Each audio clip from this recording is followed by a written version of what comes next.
Ladies and gentlemen, welcome back to the Intelligent Moron with Alex Silva. Today is Thursday, April 8th. Can you believe that? It's already April. April 8th. It just doesn't seem right. It just doesn't seem like it's already April. We're in the fourth month of the year. We only have 8 more months until December, until Christmas time. You think about that. And then 2 more months until summer. It's going by so fast. It's crazy. But it's weird because now that you kind of see how the months are changing, and we're going more into this year, and now the seasons begin to change, and now it's getting warmer outside. It's not as cold.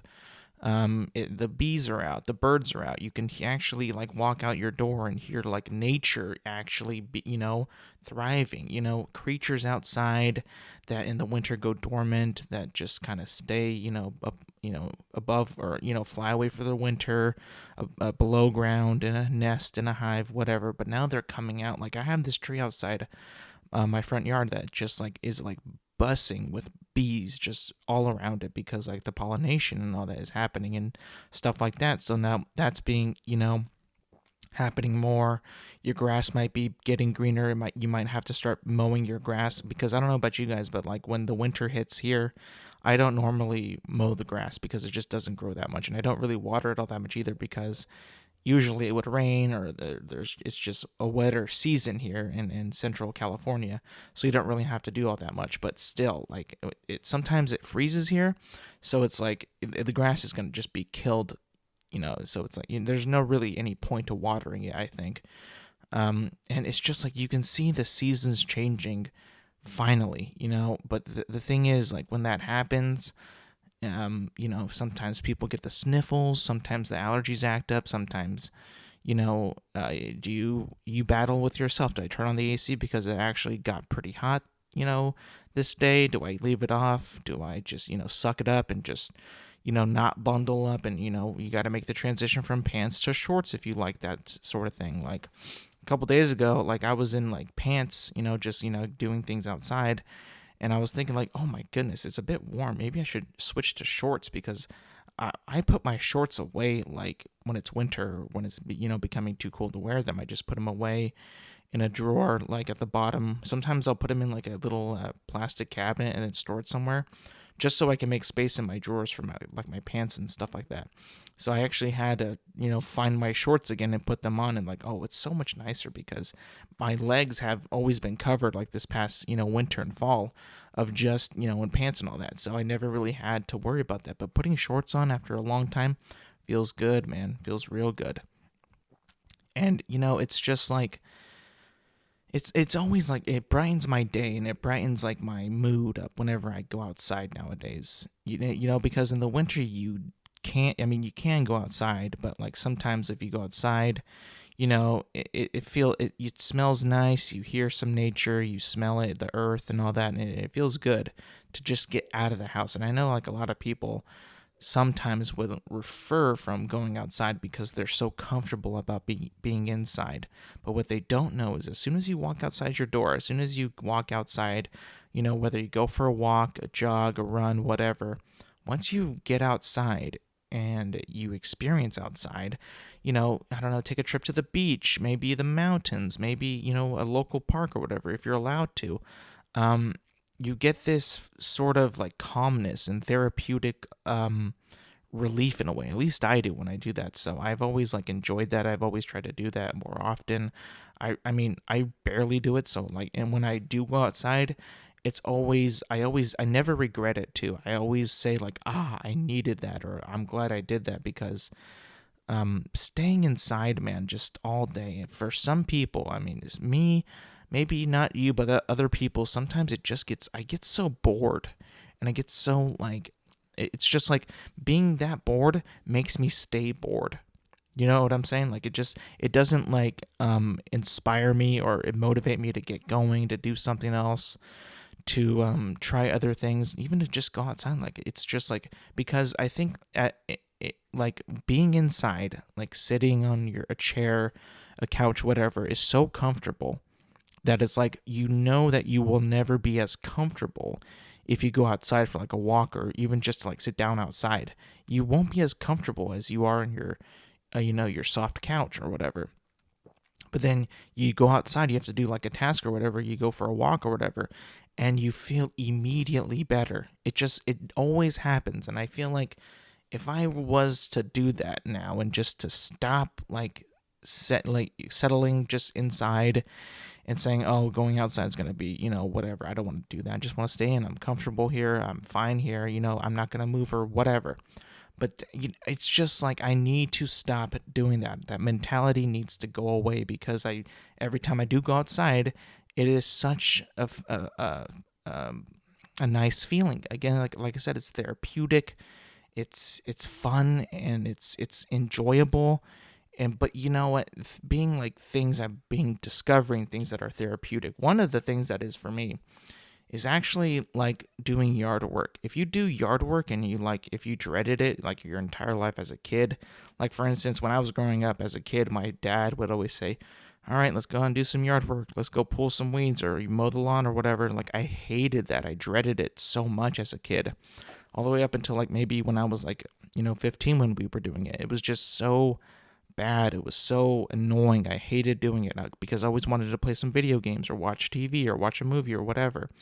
So I dreaded it for so long. And then like maybe like a couple years ago, like when I just started doing it back up again, or, doing mowing the lawn, edging the lawn, or pulling weeds, nowadays it just feels like you're getting shit done and it feels therapeutic and you feel like you have a purpose now. You feel like you're being productive. And that when you get older, that productive feeling is really, for me, it's like essential nowadays. It just makes you feel better. It makes you feel like you're accomplishing things. It makes you feel like you have a purpose. It makes you feel like you're not such a piece of poop. And it just feels like, yeah, man, I did that. I did that thing. And also like another thing that could be therapeutic, which I've been like I found out today is pretty is cooking or making food. Like today I helped make we made like these turkey loaf things. It's like you get like all this ground turkey, and then you put them into like these balls, but you like mix it together with some like spices, soy sauce, ginger. We had some like ketchup in there and stuff like that. It's like I believe it was like an Asian recipe. It had like, and then you would put like this sauce that had like peaches and bell pepper and all that, and orange sauce, like orange chicken type sauce. And I found out when I was doing that, it just felt like so like, again, therapeutic. Like I get that when I make food, like if I make pizza, kneading the dough can sometimes be a very, very, tedious, annoying, hard task because it takes a while to knead the dough if like you're making like bread or pizza or whatever.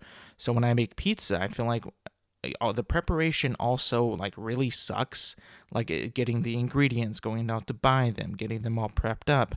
But once you got them all in the bowl and then you're mixing it and then you see it form into the pizza dough, and then you start to knead it, and then you maybe throw on some music, maybe listen to a podcast as you do it. It just feels like it almost feels like I'm releasing like these like stress is being released when I knead dough or when I cook something or when I pull weeds or when I mow the lawn or whatever. It just feels like once you've noticed that, and doing those things just makes you feel a little bit better in whatever you're doing. It just you release some stress, you feel accomplished, you feel like you're doing something that matters. It doesn't make you feel as much of a piece of S as you think that you are. Sorry I didn't curse, but I'm waiting for the timer to be up. But yeah, and I think like if you look at yourself and you just order food and you just do nothing, the bare minimum, and you never really have that feeling of accomplishment. And during these times of Corona and all that, a lot of people like who lost their jobs or like can't work or just now are just doing whatever and just not being at home. I feel like that doing those things, cooking and all that, and doing some yard work or doing like little things that make you productive can help a lot with your mental state. And that's what I feel like, because there's some times where I feel like I'm just so bored out of my mind, like, and the days just go by like that, and like it's already noon, and then it's already night, and then time to go to bed, and let's wake up again and do it all over again. Luckily, I think that the world is healing now, and I think like people are starting to hopefully getting their vaccine, starting to be we can return back to normal, because that is the main goal right now for the world, is let's just get back to normal, how we used to do things, because you see it like in other places, like they're already opening up restaurants at certain capacities now. If you watch baseball, a lot of the stadiums already have fans in them, like maybe not like 100% like in Texas, but like it's getting there like in other states. So it's slowly but surely coming back, and I feel like if more people like are responsible with it still, like the progression will get to the point where we can finally be, hey man, we're back. We're back to normal. We no longer have to really like be in fear or be so cautious, because that's like one of the one things is like that makes me kind of annoyed about it. It's like I don't get mad about being cooped up necessarily. I don't get really mad about having to wear a mask either. I get mad and I get a little bit like I guess you can say anxious, is just being very careful. Being very careful about like not, trying to be, cautious and socially distancing, and just trying not, like, because I don't know about you guys, but I hate getting sick. Like I hate it. So like when the pandemic first began, I was like, oh shit, well I really don't want to get sick, even though people were saying like um younger people aren't as affected as bad as older people. I was like, I still don't want to get sick though. Like I despise getting sick. I hate it so much, because about 2 years ago, I think in 2019, I got sick, really sick. Like I got the flu, and it was really bad, so bad. Like it took me out for like maybe a month, I think. And it was like there was like a chain of events that happened. So like out for like 2 weeks, I was like actually sick with the flu, and my fever was just through the roof that entire time, through the roof. Like I couldn't. Sleeping was hard because I was getting so hot. I was sweating in bed. I had to change positions. I had to take off my shirt, take off my shorts, whatever, and just almost sleep naked, because it is so hot. And it kept going on and on and on. I was just taking ibuprofen, Advil, whatever, just to nerf my symptoms, because they were just so bad, and I was getting so annoyed of it, because it wouldn't go away. It just wouldn't go away. And then at the end, I was just like, all right, do I have to go to the doctor? So I go to the doctor, and they do like the nose test for the flu, and I had the flu, and they gave me some antibiotics, I think maybe Theraflu, I think, because I don't know, they just decided to give it to me. So I took that, and then slowly but surely, I was able to beat the flu, thank God. And I was like, okay, I'm getting better. And then after that, all of a sudden, I noticed like I have some, this is going to be a bit gross, but I was developing like a very runny nose and a very stuffy nose and a lot of pressure in my forehead and around my eyes. And then I was thinking like, okay, I thought I was getting better. What's happening? And then you would blow my nose, hawk up mucus, stuff like that, and it wouldn't be clear. It was green. So then I was like, wait a minute. What the fuck is this? Like, this is getting... I thought I beat this. So I went back to the doctor, and then I'm like, I got this pressure back here. I feel like it's like behind my eyeball. Like, I've never had that in my life. I was like, what is this, bro? This doesn't make any sense. I thought I took Theraflu to get rid of my, sickness. Turns out I had a sinus infection right after the flu.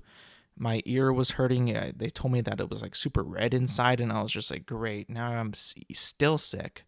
And I don't think a sinus infection is contagious, I think. I don't think it is, but I might be wrong. But because nobody else got sick. It was just me and my family.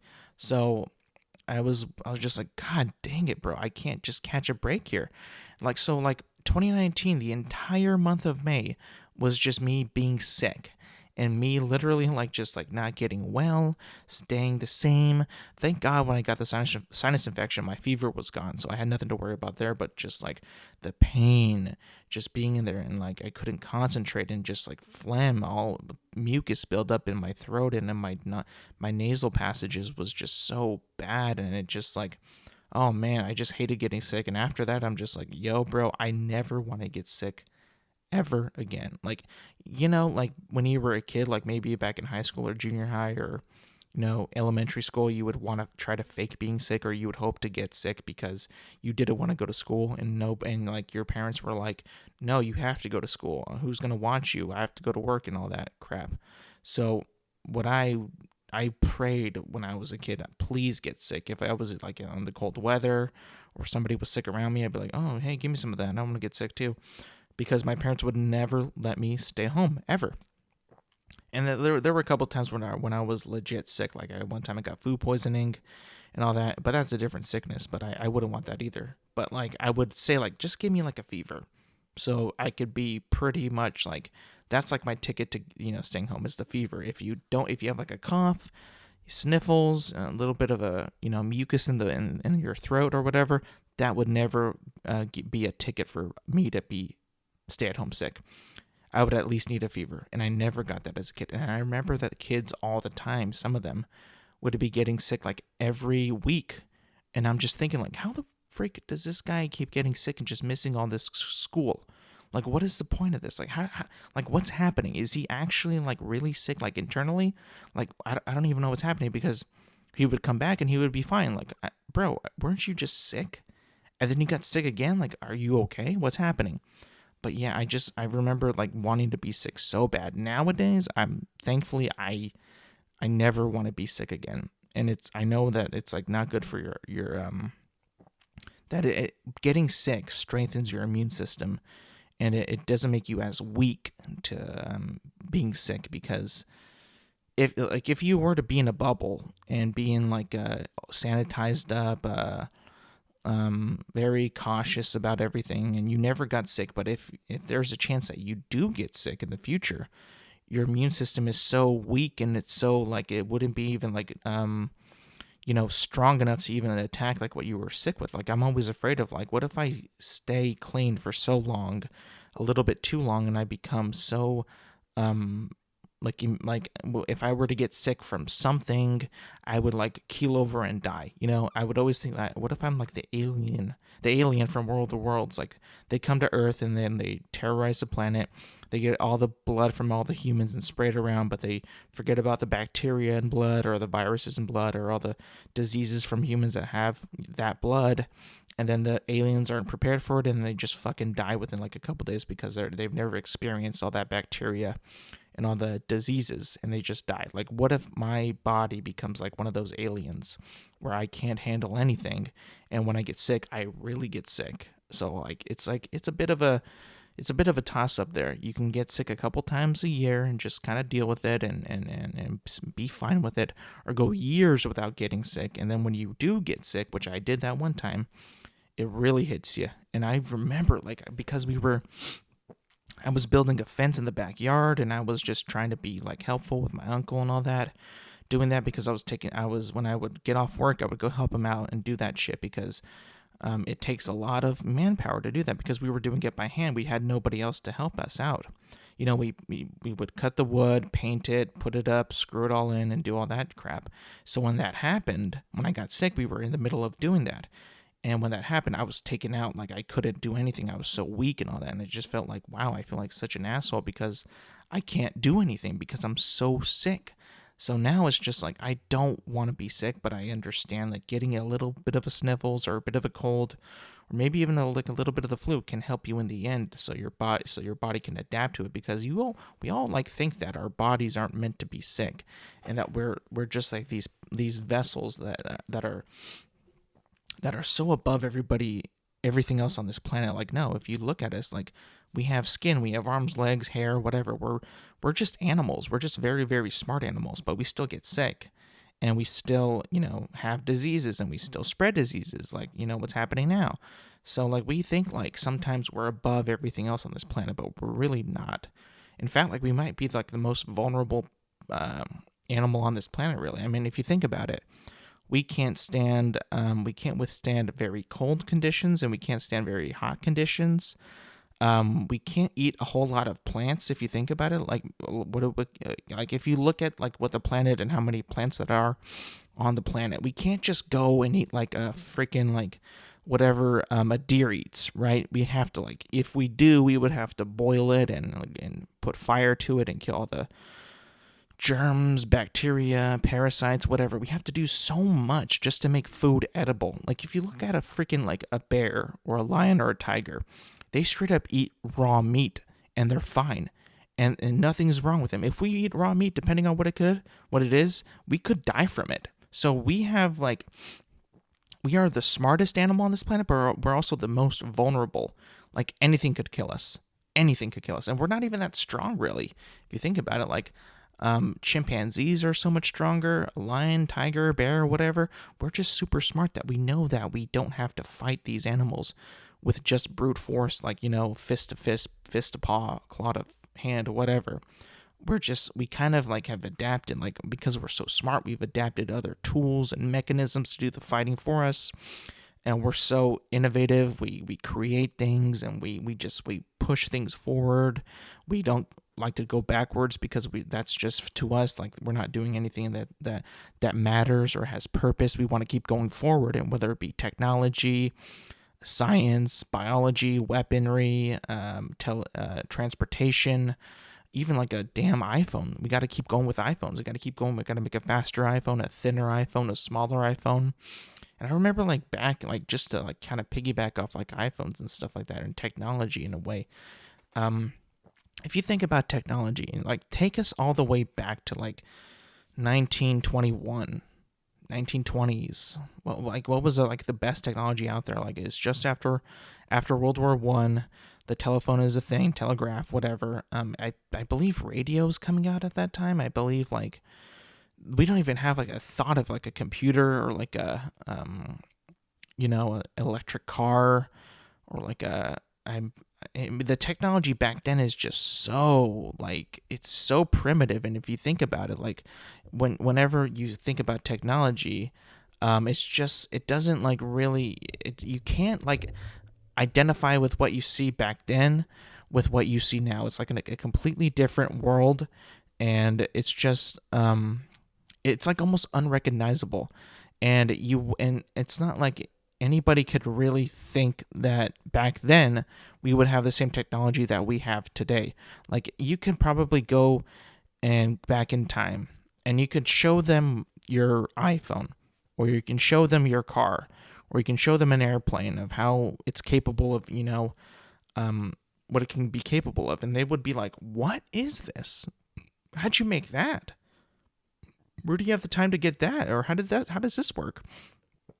Like, oh, like I have a picture of right now of like these Model T looking cars, like have like just like these big wheels, this big old carriage type seat. See, it's kind of like how it morphed, because like you got the motor in the front, and the seat is like a kind of like a classic carriage. Like it's kind of like they got this like big top where you could just like sit upright and all that. It's got like a rain, like almost like a tarp thing that just shields you from rain and sun and whatever. And a very like just like big wheels, like it's an actual carriage but with a motor. So like you can see how the technology just like progressed in that way. And like there's telephones, there's a bunch of other things like that. Like just like the phone that you like put up the piece to your ear, and then you talk into the other part, the receiver or whatever. Like nowadays you just have like your phone, and you just put it up to your ear, and you can do it like that. There's no wire needed really. Like landlines are pretty, like I think that those are like really like just dying now. Like they should have been dead a while ago, but like you barely see a landline anymore. Like that's like so ancient. Like nobody would want to use that anymore. It's just so much of a hassle. Why have like a phone that's going to be connected to your house, which the majority of the time you might not even be home to get a hold of you? So just use my cell phone or my smartphone, whatever you want to call it. But like the landline is just such an old technology that just like you look at it and it's just like, wow, I get it. But like the cell phone and the mobile phone is just, it took over. And it's not even just a phone. You can use it to search the internet, the weather, make a note, talk to it. I mean, you can talk to Siri, whatever the phone that you use, and ask it a question. You can ask it what time it is if you can't tell. You can ask it a question like who was at this day, this time at this day, or who won this game, or who was singing at this concert here, and it will pull it up for you. We have access to so much information in our pocket now, and it's so crazy, because I don't think that anybody would ever think that would be possible, because back then and the way to find knowledge, the way to learn about things was always go to the library of what happened in the past and what was recorded in the past. And nowadays, like if you go to a library, like I remember back when I was in college, the library wasn't really used to check out books. I mean, you could do it, but not a lot of people did it. You just went there to study and to go into your computer, write a paper, write some notes, do that stuff, and that's about it.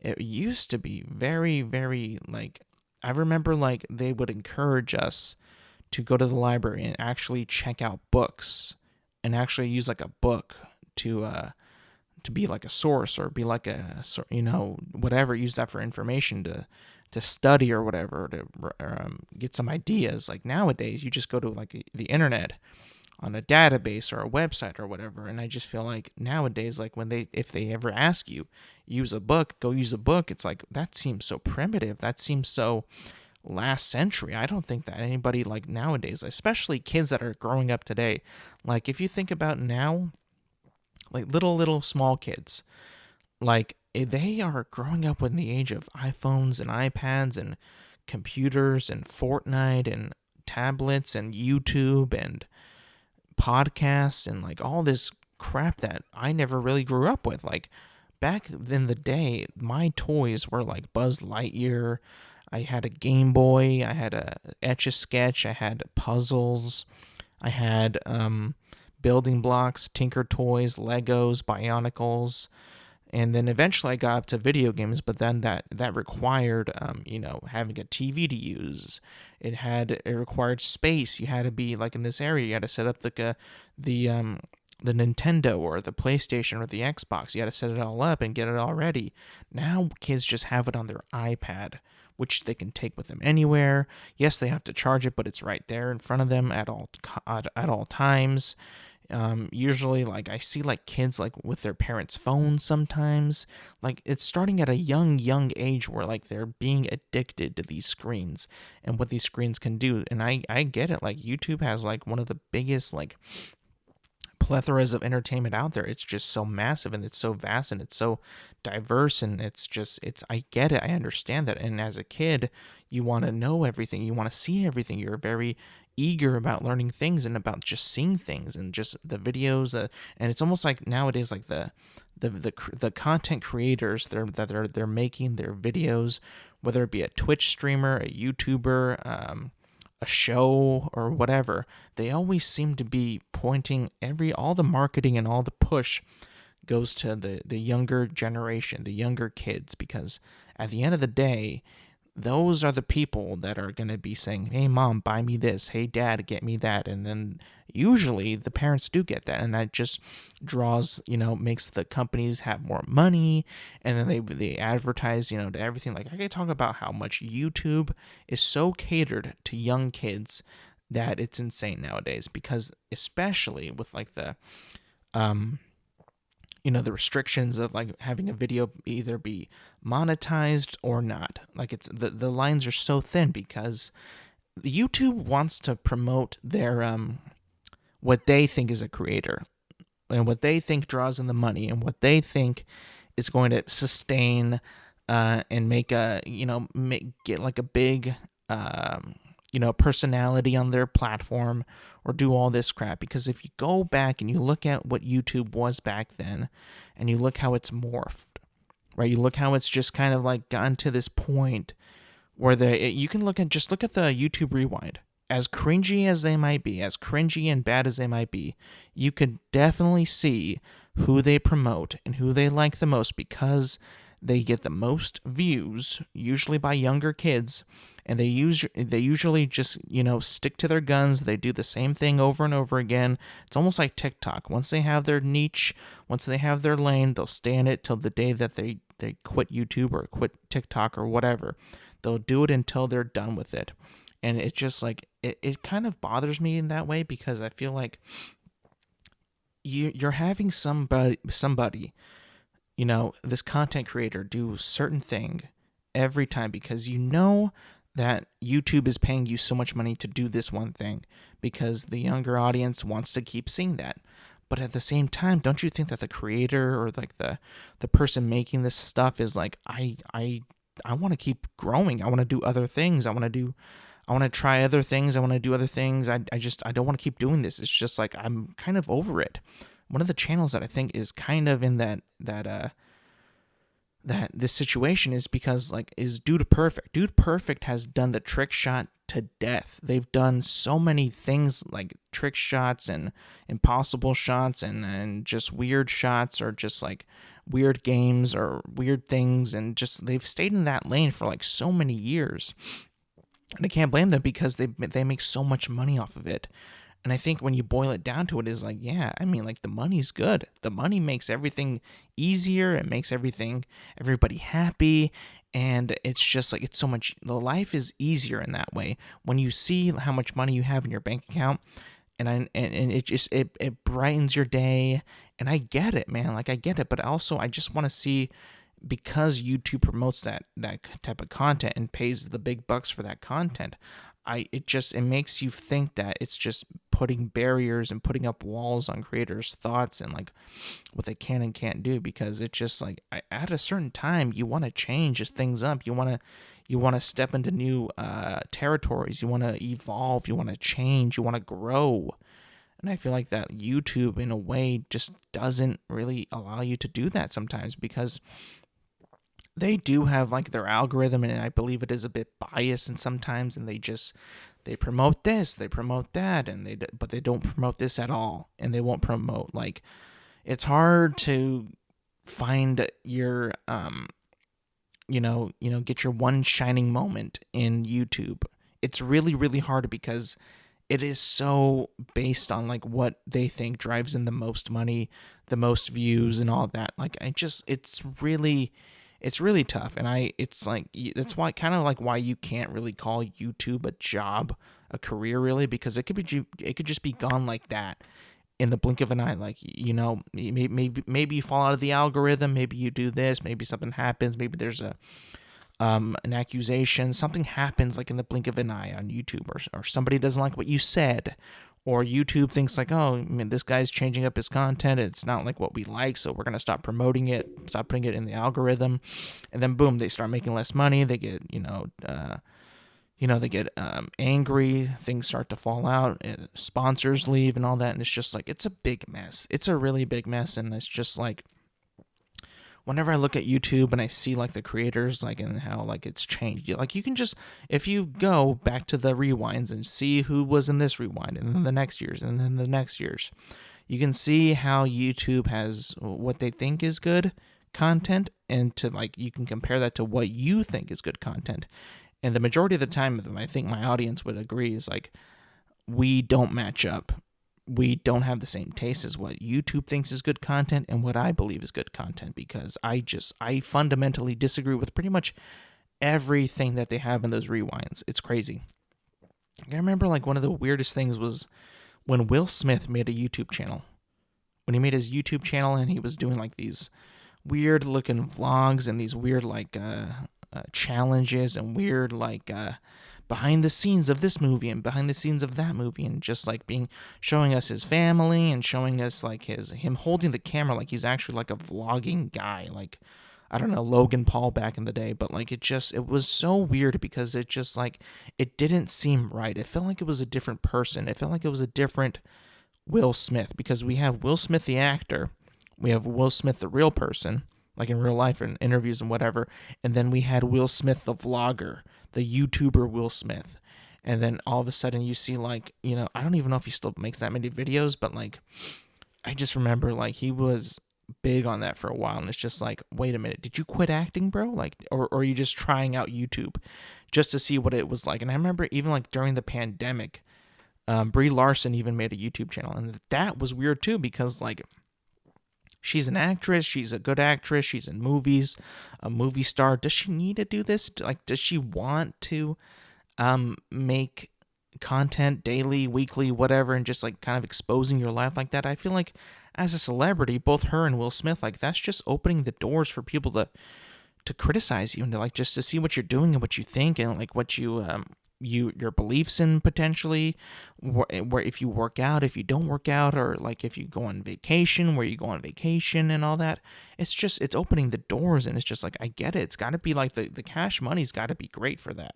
But at a certain point, I feel like actors, especially because they have so much, they deal with all this paparazzi and all this the press and all that, and it's just like, I would feel like that they would want to be more privately, and a YouTube channel would be the exact opposite of privacy. It would be even more of it, because now you're not paying to watch a Will Smith or a Brie Larson YouTube video. That's going up for free. Like, their realm is movies and TV. Well, mainly movies. You got to go pay to see the movie, or you got to go buy the movie or buy the subscription to see the movie. This is like all free content. So it's just weird. It's baffling to me how YouTube has changed, and what it promotes, how it does it, and just like why some things, like why the recommendation page on YouTube can be quite baffling sometimes. Quite baffling. Like, I would be like, just I watch like Barstool Sports, I watch like ESPN, I watch sometimes I watch a little bit of gaming stuff, and I'm getting like sometimes podcasts, and I just get these weird videos. There's always like a COVID-19 thing, because it's COVID-19. They always have that. There's some content creators that they say like, oh, content creator rising, or on the rise, or whatever, like, and just so much other weird crap that I don't even like, care about. And it's just like, and that's why you really need to be cautious of what you type in or what you say around your phone, because or your laptop or computer or whatever, because that shit is listening, bro. I remember I was with my sister in the living room. We were watching, or she was watching Jersey Shore. I was just there with her. We were just chatting, and then I swear to God, I went on my phone and clicked on a YouTube video. I can't remember what it was, but I got so many ads for Jersey Shore. As soon as like that my phone heard it or whatever, I might have said it. I'd never typed it in. I swear to you, it just popped up, and that freaked me out. It was so weird, because it's like they're listening. It's like that episode of South Park. The ads are learning, they're adapting, they're evolving, and it's actually happening. It's crazy. That was a bit of a riff on YouTube and all that, and about seasons changing, being productive, therapeutic stuff being on YouTube. All that just spun off. It was crazy. I tried something this week. I actually went to Taco Bell. Now, I haven't been to Taco Bell in a while. To me, I've been a Taco Bell fan for a while now. I've been a fan of it since, I was a kid. My favorite thing back in the day was they had these chicken chipotle flatbreads back in the day. Those were so good, but they weren't Mexican at all. And I know Taco Bell isn't really Mexican food. I mean, it tried to be back in the day, but now it's just like, they're not even trying now. But like, the chipotle chicken flatbread was so good, because the sauce was literally like crack cocaine. It was so addicting. It was spicy, tangy, zesty, and the chicken on it was delicious. It probably was pretty, fake and shit, but it tasted good. The combination was good. It was light. It was cheap. It was all that you wanted in fast food: light, cheap, and filling. In a weird way, it just made so much sense. Nowadays, you go to Taco Bell and you look at their menu, and it has been stripped to the bone, man. And the thing is, like, it has gotten expensive for less food. Like, I went to Taco Bell this week, and I tried the new grilled cheese chalupa, or the cheesy chalupa, whatever. It's like you get a chalupa, and then outside that chalupa shell, the soft tortilla shell, you get like this other like grilled cheesy, like melted cheesy shell. And I tried it, and I gotta say, I was not a fan of it. I thought it was okay, really. It was a bit too, the cheesy flavor on the shell just had this weird taste on it. It wasn't, it didn't taste like cheese. It tasted like burnt, I don't even know what it was. It just didn't taste like cheese, really. And I was just kind of concerned, because the commercial makes it look like you bite into it and it should be melting. And it, you got the cheesy strings coming, when you bite into it and all that. But it wasn't that at all. Like, and I think that the chalupa at Taco Bell is a prime item there. Like, it's one of their best items that they still have. you don't gotta ruin it with this cheesy, hard, supposed to be like a melty, cheesy shell. I don't think that you need that. I think that that's just, it makes it too complicated, and it takes away from the actual flavor of the meat and the soft tortilla shell, which I'm a big fan of on the chalupa. But I thought also one of the other things is that the crunchy tacos have gotten really, really light. They've gotten really light, and the way that they've done it is like they put like maybe like a little bit of meat now, and a ton of lettuce and cheese, a ton of it. Like it just, when you open the taco out of the wrapper and you just like get a little bit of a weight of it, it just feels so light. Like there's like, it's like almost like air, basically. You can tell that the shell is a bit thinner, is a bit more airier. It's just, the whole thing is just getting so sad. It's so cheap nowadays, and it's also so expensive. Like that combo, the 3 items was like $8 or something like that, 7 something. It was just like, wait a minute, what happened to those boxes that you guys had back in the day that were $5? Those were the best. Those were my thing, man. Those were my jam. You got $5. You can buy a $5 box with a. Back then there was like a Doritos Locos taco, regular taco, beefy 5-layer burrito, the nachos, and a drink, all for $5. I mean, that was just the best back then. Nowadays, do you know how much they're not even called nachos, by the way. Now, you know, I'm talking about like the little bag of chips with a little cup of cheese, and now it's just called the chips and cheese. Not even called nachos no more, which I get it. I mean, like I would believe that nachos would be like chips covered in like toppings like cheese and sour cream and jalapenos and maybe some meat. Those are nachos. I get that. That's why you call them chips and cheese, but they're so expensive now. Like they're almost like $2 for just like one chips and cheese. It's ridiculous. The pricing on this, again, is just through the roof. And I remember they even upped the ante with the cheese cup, like maybe like 10 years ago. Then like maybe like a year and a half ago, they went back to the small ass cup. So that even made it even like less like wanting to get less incentive of getting the chips and cheese. Now, I will say that they still taste great though, the chips and the cheese. Oh my goodness. You can't beat Taco Bell's chips and cheese, you just can't. But still, like the amount that you're getting is just for the price.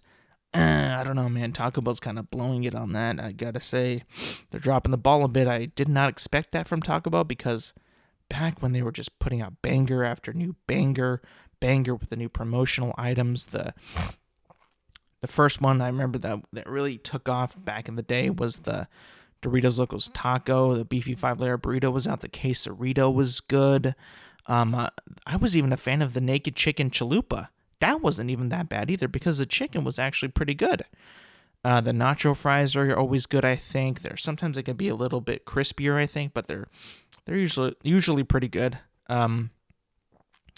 And my favorite pretty recently was the grilled cheese burrito. I thought that burrito was delicious. So good. It had like, again, if it was made correctly, because I heard some people, they got the same thing, but it was made pretty crappy. Like, and if I can understand that if it's made pretty badly, it's gonna be, it could be pretty bad. But when I've had it, when it was made well, boy was it good. Boy was it good. I enjoyed that so much. And man, it's just sad to see how far Taco Bell has fallen. They've fallen so hard. They used to be the top for me, man. They used to be at the top for me. They used to be pumping out new ideas, leaving other restaurants in the dust, like Jack in the Box or Carl's Jr., even McDonald's at some points. But now it's just like they've gotten healthier, I feel like, and they've gotten like, even when they got rid of their potato items, like I couldn't believe that, because like if you're a vegetarian, I feel like that would be a number one go-to item for you. Like that was such a big buzzkill, because I was a big fan of the loaded potato grillers. Those were so good, man. Those were delicious. I love those, and I would get them frequently, and they were so cheap too. They had the dollar menu back then, and the dollar menu now is just kind of ass. It's pretty pathetic, actually. So yeah, Taco Bell just, man, dropping the ball left and right. I don't know what's happening, bro. All right, boys, I think it's time to talk about sports. We're back in sports. It's Thursday, like I said, April 8th, and Monday was the national championship for the NCAA tournament, the men's tournament, that is. It was Baylor. It was Gonzaga. It was a bad game. I'll just say it like that. It was a bad game. I actually was taking a nap before it because leading up to the game, I was excited, and then the more I was looking forward to it, the more I was thinking about it, the more I thought that this game would suck. The more I thought that, and I didn't think that it would suck as bad as it did, though. I thought it would be a bad game. Like, I thought it would be a low-scoring game, actually, and a low-quality game, but I was wrong about that. Baylor scored a lot of points. Gonzaga didn't. Gonzaga looked pretty fraudy, as most people would say. They looked like they shouldn't have been there. Baylor did. Baylor played very, very well. Baylor dominated. They just played better. They were all over Gonzaga. Gonzaga, I feel like, if you did watch the Gonzaga games leading up to the championship, you kind of got that sense that they thought that they were... you kind of got that sense that they felt a little bit over their head leading up to the title game. It just felt like that. I have no idea. Maybe I could be wrong, but I got that sense of them just like kind of feeling that they were a bit too... They thought they were too good for what they actually were. They actually weren't that good, but they felt that they were good. So the game was a bit trash, and I immediately tweeted that UCLA would have beaten Baylor, and I stand by that. I think that UCLA, that game that they lost on, I believe it was Saturday, to Gonzaga, the way that they did by the buzzer beater, goodbye Sweet Prince, UCLA. My opinion, I feel like UCLA just played better, was the better team. Nobody expected this. Nobody. I can name names: Charles Barkley, Kenny the Jet Smith, Ernie Johnson, Greg Gumbel, Candace Parker, Dwayne Wade. Everybody said no chance. UCLA they're gonna flounder. Everybody's saying like Gonzaga scores this many points every game. They never trail, really. They've never trailed this entire tournament. They blow out people by 20-point leads. They can score at least 90 a game. I mean, sure, that happened at the end of that game, but like still.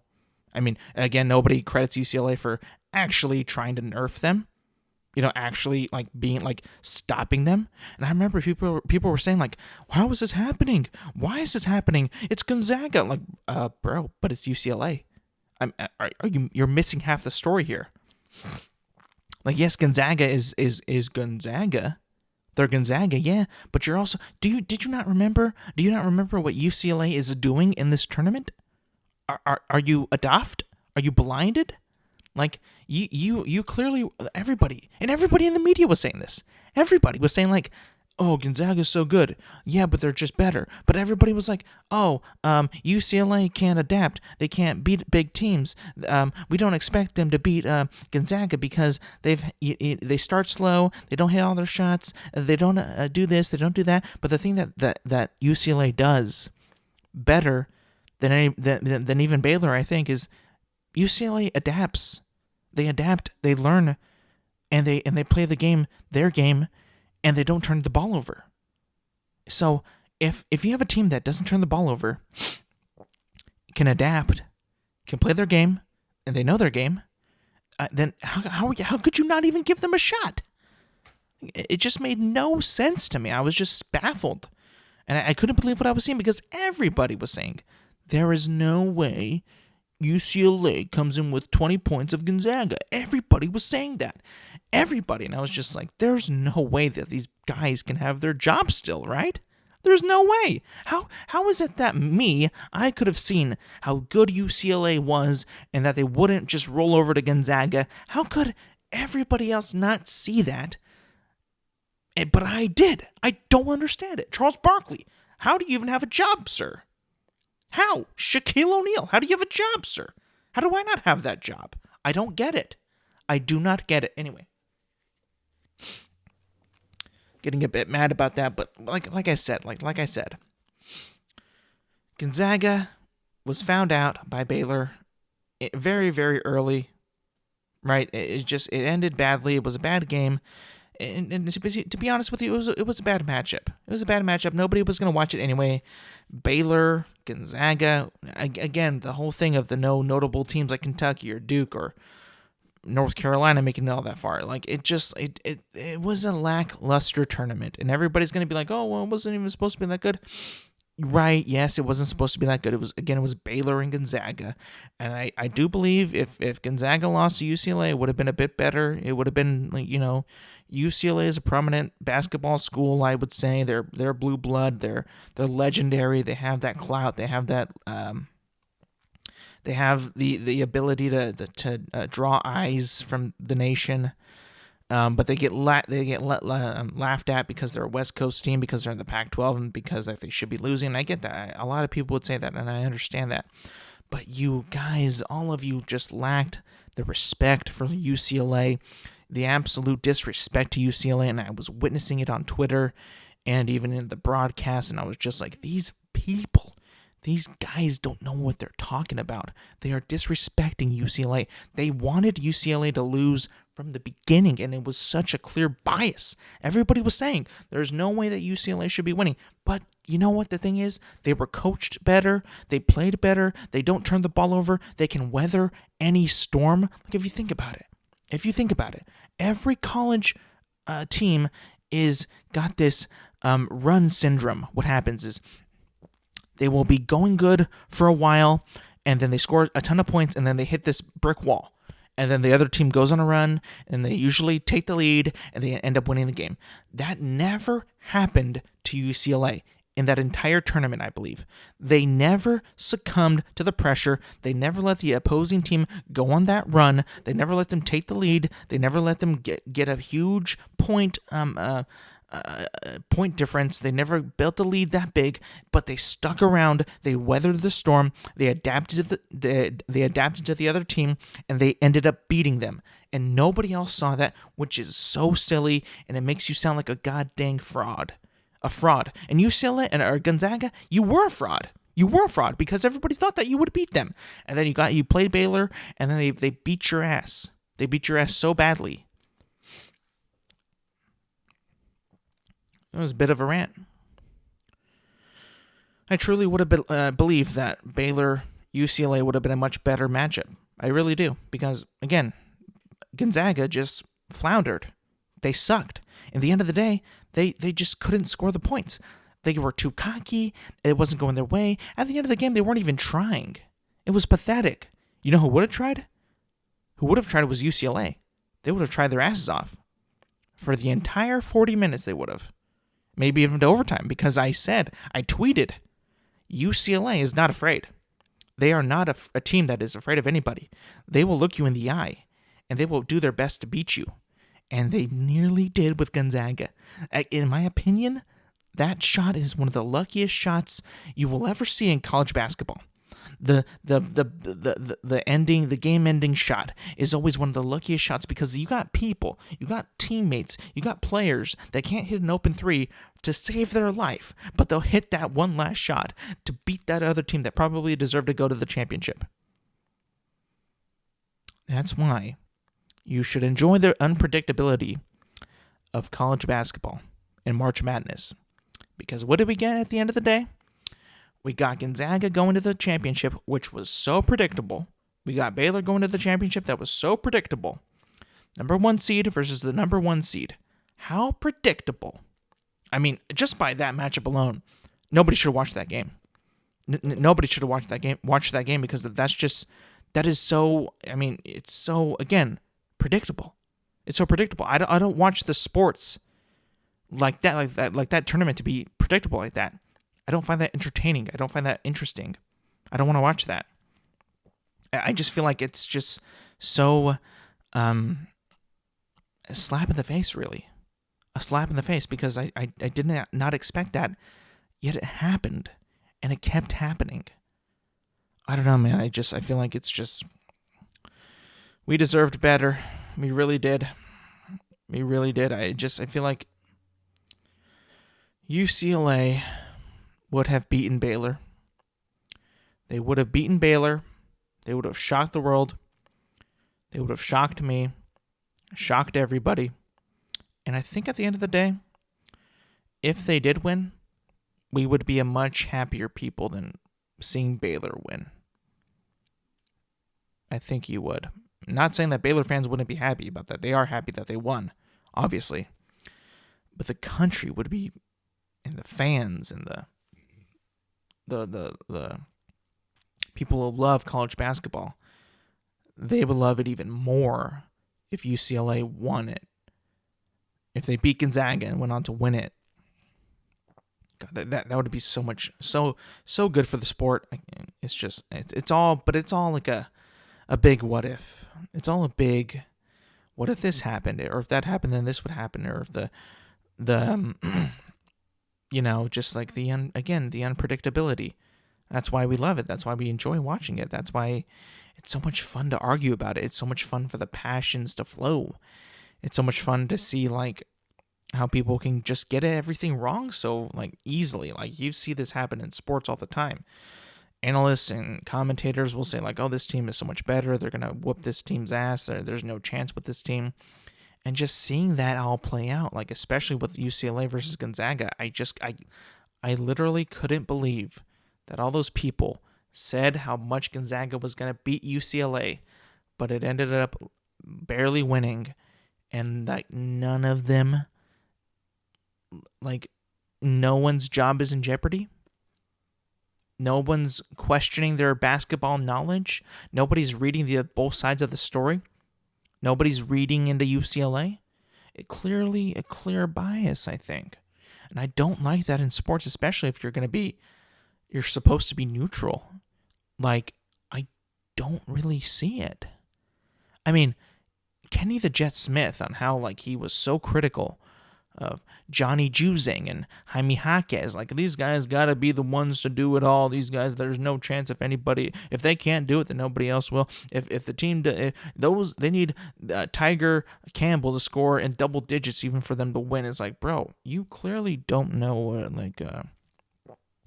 how team basketball is played. You clearly don't know like how like you don't see how teams can be emotionally driven through their passions, and you don't see how teams like UCLA just adapt. It's just like, were you watching the tournament? Were you watching them? Maybe not, but I mean, I couldn't believe the actual disrespect that UCLA was getting. It was just so bad, and I hope that this kind of like, from what I've been saying, just to look at some of these people, what they're saying.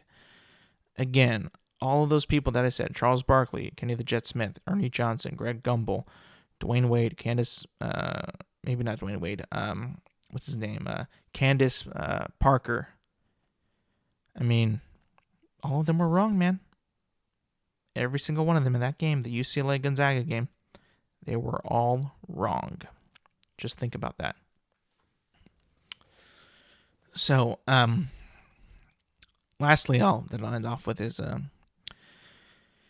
I was sent a TikTok a few days ago about, and I know I don't have TikTok, so you can't follow me on there. I open it through the Safari app because I don't have the app. I actually tried to get the app back because when I had the app, it didn't force me to make an account. But when I re-downloaded it and tried to open the TikTok through the app, it just straight up said you need to make an account. And I was like, nope, I ain't gonna do that. See ya. But the TikTok was not even like an actual like dancing video. It was just like a clip of somebody's stream talking about the video game industry and delays of games, and like how when you delay a game, is it a good thing? Is it a bad thing? Does it usually like bite you back in the butt? Like, okay, why'd you delay it?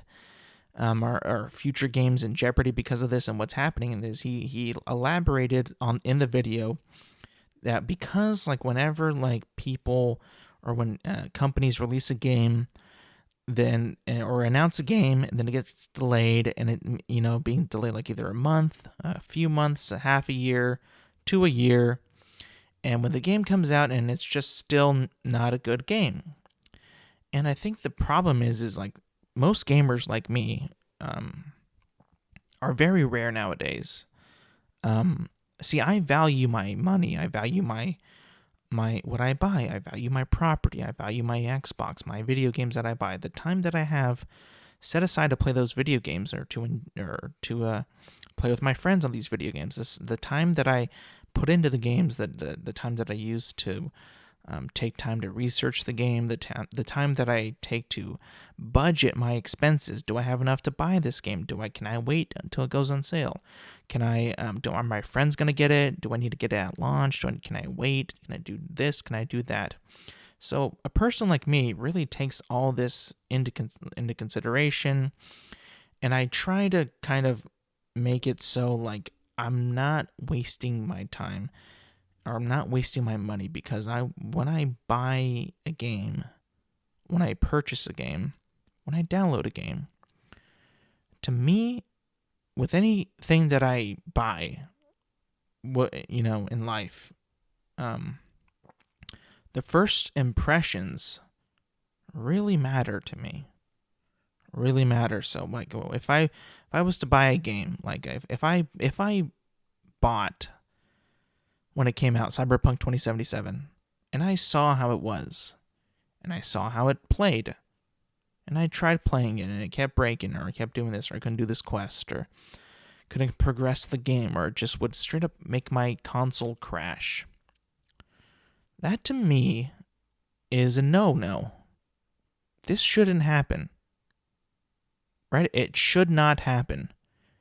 And I would ask for a refund, because remember, like, they were offering you full refunds because, CD Projekt Red knew that they fucked up massively. So I would have refunded the game, because I don't believe in that. I don't believe that I should be playing this game and waiting for an update, whether it be like a week, a month, whatever. I played it to buy it now. You understand? Like, I'm not going to wait for an update. I'm not going to wait for a patch. I'm not going to wait for that. I expect your game to be ready day one. And I feel like what's happening is that the majority of the culture, the majority of the gamers now, this TikTok really opened my eyes, because, oh, wait, it's not just me. Other people understand the same thing. They get this. Maybe not the majority, but a lot of them do. You need to hold these video game developers, this video game industry, to higher standards. Whenever they say that they're going to delay a game, yes, I'll be mad, but I have the right to be mad. I have every right to be mad. But also, make sure that when your game comes out, that it works day one. Because if you didn't, what the fuck is the point of the delay then? Then you look like a fucking moron. What were you doing then? Did you even take the time to develop your game more? Did you fix the issues? And if not, did you fire the people that couldn't do the job? I mean, so like, again, what I'm trying to say is, like, as a consumer, from what this TikTok was saying, he was speaking the truth. You as a consumer have the power. You need to have a higher standard to your games, to what you demand in your game, and to what a game should be for you when it comes out. And I was just saying, like, oh my goodness, this is music to my ears, man. And I feel like, because there's so many people, a lot of people, that if a game is shit, or if a game is trash when it comes out, they'll be like, oh, we'll just wait for a patch update. I'll just wait for it to get better. Oh, they were rushed. They were crunched. Oh, it got delayed. No. You should not have to deal with that. You shouldn't have to have a broken-ass game day one when you buy it. You shouldn't have that. I mean, have some pride in your money, in your time, in your investments, in your life. Because when you say that about a game, that you just spent $60, maybe even more, and it doesn't work, how does that not make you have this pit in your stomach that you just made a bad investment, that you've made a bad buy, a bad purchase, a bad whatever you want to call it. It just, to me, when that happens, I feel so cheated. Because now it's like, now the company's like, oh, we'll get it out when it's ready. Well, it's not ready yet. It keeps breaking on us. Yeah, it's just, we have to push it back again. They think that mentality and that way to produce a game is okay. It's not. That should not be okay. That is laziness. That is settling for something that, oh, this will be okay. You are settling for something that isn't great yet. You're settling for good or just okay. And the more I see this, the more I hear of it, the more I just think like this industry have some of the most incompetent people running everything. You can go from the board to the dialogue writer, to the artist, to the developer itself, the coder. These people are so incompetent and have lost the drive to be superior, to make something that you're proud of, to make something that you think people will like, to make something that they have lost the sense or the importance of a first impression. They have lost it. Back in the day when you would buy a game, Halo 1, Halo 2, Call of Duty, Modern Warfare 2, Modern Warfare 3, those games usually came out with not as many bugs as games today. Today. You think about it. We have all this technology. We have more employees than ever. We have all this, we have all that. They give you studio tours of what it's like to be developing a game in there. The meetings, the preparation, the time spent that you think is going to that game that you're going to buy within a year. And you think you can't possibly think that it's going to be bad because you see that everybody's working together and everybody's, on the same page and everybody's not being a lazy piece of shit or doing their job or doing this or doing that. Everybody's in harmony. But then you see other things and you got to think to yourself. I know it's a hard job. I get that. I know it's very, very hard. But I think what's happening is I think that some of these people, and I've seen documentaries in the making of Halo 2. There was a God of War documentary that I saw. And just out of these snippets of the interactions with these people, a lot of them hate each other. They do not get along. And immediately, if I'm overseeing this, if I'm seeing not agreeing on certain things, having fights with people, having disagreements, if I'm the boss or if I'm the leader, I am firing all of those people. Every single one of them. Because they are incapable of working together. They are incapable of doing a job. They are incapable of communicating. They are incapable of doing what they signed up to do. And it shows so through everything. You are literally showing your weaknesses in every moment when I see this happen. And I have to think that it's got to be that they have the wrong people. They have the wrong people. And if you're a company like CD Projekt Red or whatever that puts out a shit game because of shitty people that are making these stupid games that aren't being held to high standards, you need to fire these people. You need to get people that care about it, that want to work with people, that enjoy working with people. I mean, again, I'm not saying that these people aren't good people, right? I'm not saying that they don't always not meet on the same page. They probably do. And those documentaries probably were just like that, just to, make it more dramatized, make it more like it's, we're at the finish line, but we can't finish it, whatever. It might have been like that, but I also agree. I also think that there's a lot of times that the The main problem is that they settle for just passable. Let's just get it out. Let's be done with it. Does that mean that they have to change how they release games? Potentially, yeah, I think so. Does that mean that they have to rethink how they market the game? I mean, if you're gonna do that, then why even have like conventions like E3 or whatever like that? Like, why even have that then? If you're gonna have that, you should be able to deliver when you say. Because then you get distrust with the community, distrust with the fans, distrust with your consumers. I'm not saying like I'm not going to buy a new game. I'm not saying like I'm never going to buy a new game that's on day one. I mean, I plan to buy Halo Infinite on day one.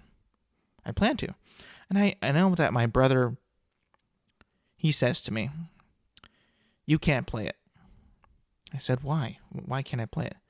Because your pent-up hate of MCC, the Master Chief Collection, is going to prevent you from giving it a fair chance. Or the hatred that you had for the game like when it launched is going to continue on to Halo Infinite. And it's going to taint my view of it.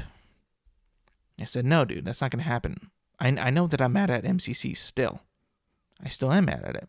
Because I still don't think that you can give that game, even though that it works well, plays well, it's fun, it's Halo, it's classic. I get that. But I'm not going to let you pass because it's working now. You still had a bad launch. You had a bad first impression. You had a bad taste in my mouth for a while. And I'm not going to let you have... I'm not going to let 343 beat me on this because, again, you're re-releasing games that were already made in just to one game. That shouldn't be that hard. That shouldn't be that hard. For you to fuck that up so bad, again, the games played fairly well, but the servers it made the game not playable. You couldn't get into a game. I remember Andrew was waiting an hour just to play one game. It was pretty sad. But like you can't tell me. You can't tell me that I can't forget that. And my distrust is there for a reason with Infinite. It is. This is still 343 producing this game, developing, whatever. They're still doing this. And the fact that they delayed it an entire year, and I've been hearing things that they might delay it again, was they were so set on selling this in 2020 holiday season. They were so close to doing it. How close were they to selling a fucking broken ass game? They were very, very close. They straight up were trying to get away with it. So I'm looking at you, 343, and I'm looking at you hard. You better be careful with this. If you need to delay it.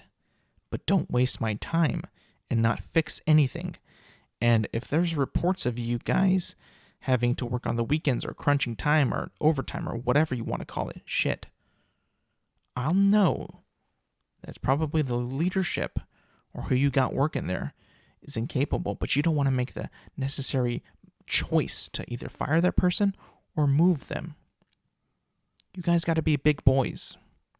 You guys got to put your feet down. You guys got to make the tough decisions and try to be better. Because if you're not going to try to be better, and you're not going to try to meet higher standards, and not try to make your game incredible instead of just passable, I'm sorry to say, but people are going to catch on to this. If they haven't already with Halo 4 and 5, MCC, Infinite, they're going to catch on to you, man. Only a matter of time. Maybe that's why you're making your game half free or whatever. Or I think it's like the campaign might be you have to buy, but the multiplayer is free. I can read all that. Doesn't seem well. Doesn't smell well. It smells bad. I don't like it. And that's just not for 343. Every developer, every engineer, studio, whatever, you got to take into consideration that try to put yourself into the shoes of the consumer, the person who you don't want to mess this up. You don't want to have anybody, just not have fun with your game. Your game should be fun for people. And when you put them out day one and they don't work, or they have bugs, or they're pretty much unplayable, you've failed. You failed. And for us as consumers to talk trash about you is completely fair. Yes, I get it that it's hard to do that. I get that your job is hard. But if it's so hard, if it's so, like, we're hiring the best people for the job, I don't see how we're not getting a good game. I really, really don't. So I hope that changes.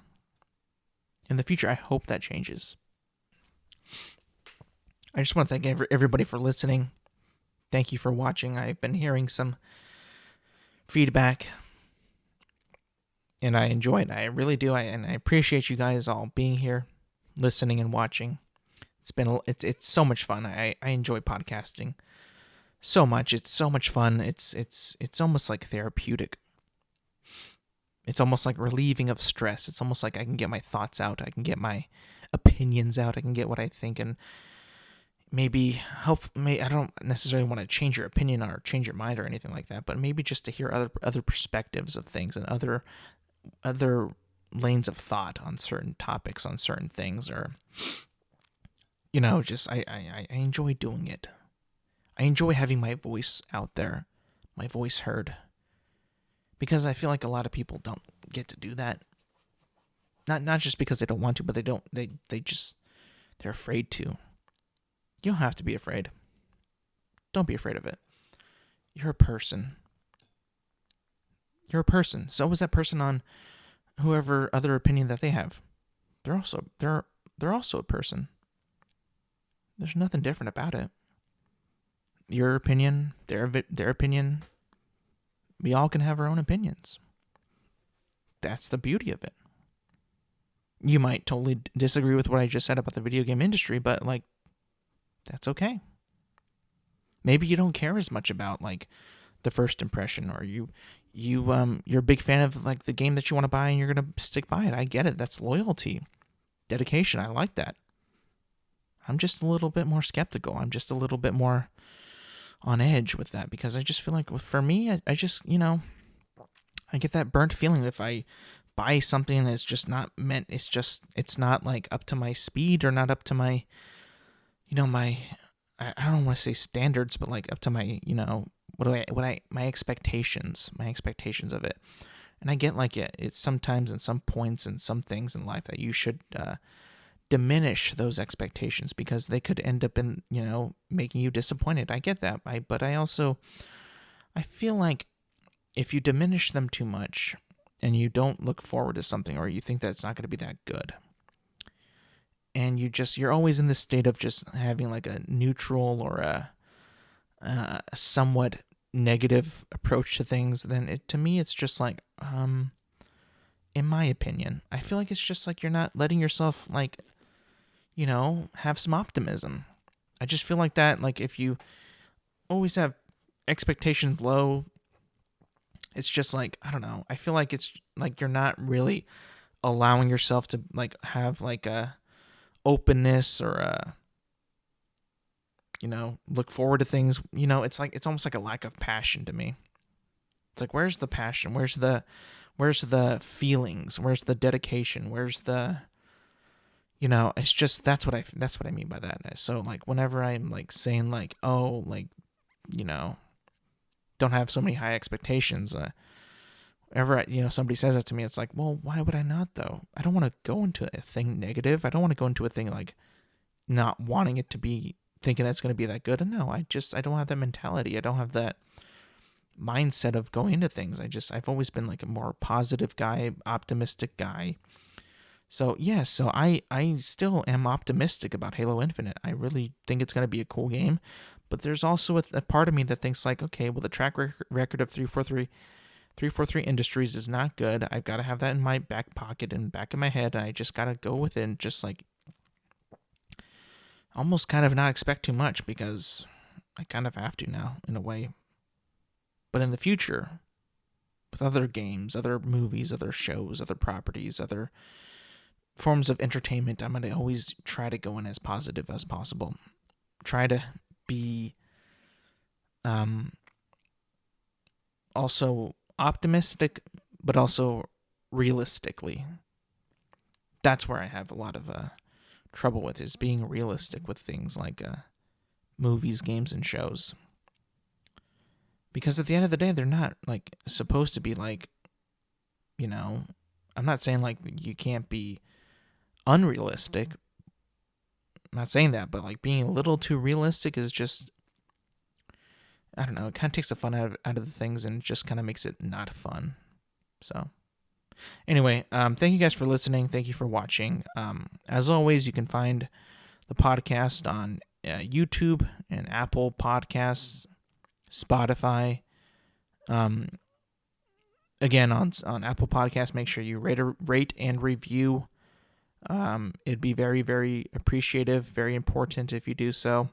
Helps out with the podcast. It helps out with the ratings. It can lead to sponsorships. It can lead to a bigger outreach. I would also appreciate if you guys would thumbs up the video, like it, subscribe, share, show your friends, show your family, show your enemies, show your grandpa, your grandma. Send them a link. Pretty simple. I would appreciate that so much, and I would like it so much. And I just, again, thank you to all who listen, to all who watch, to all who enjoy it. I hope that I'm trying to like make it so like you can be part of the conversation with me when you listen or when you watch, because that's always super important for me. That's what I'm striving for, what I'm trying to do. I hope I can do it. I hope that I'm getting better. I know I had a bit of a rant today, but sometimes emotions take over, things happen, it gets crazy, and it gets wild. But you know what? It's always real. It's always real. And it's always electric.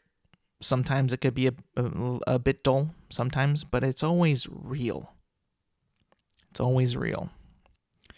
Thank you for listening. Thank you for watching. Again, you can find me on all platforms, YouTube, Apple Podcasts, Spotify, at Intelligent Moron with Alex Silva. Thank you for listening, and I will see you back next week.